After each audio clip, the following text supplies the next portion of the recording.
Guys দেখো আমাদের ছেলে এই যে বড় একটা 8 কেজি সার্পের ব্যাগ নিয়ে টানাটানি করছে। দেখো একা তুলবে, দেখো ওই দেখো তুলছে, ও পারছে না গো, উপস পারছে না গো, হচ্ছে না গো, টানো গো টানো টানো।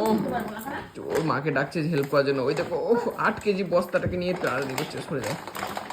ও 8 কেজি বস্তা নিয়ে টানাটানি করছে, আর পারছে না, আর হলো না, আর হলো না রে, আর হলো না। ওই যে দেখো দেখো আমাকে আমাকে সাহায্য করার জন্য, আমাকে সাহায্য করার ডাকছে। না আমি পারবো না, অত ভারী আমি তুলতে পারি না, তুই তোল, তুমি তোলো।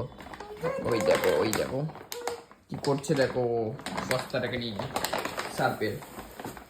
বাপরে বাপরে বাপরে, পারছি না গো, উপস টানো গো, টানো টানো, নিয়ে আসো নিয়ে আসো, ওরে ওরে। ওই দেখো বাপরে বাপরে, টানো টানো, ও ও, এই যে এই যে, খুব বদমাস ছেলেটা। এই পারছে না। যাই হোক বদমাস ছেলে আমাদের।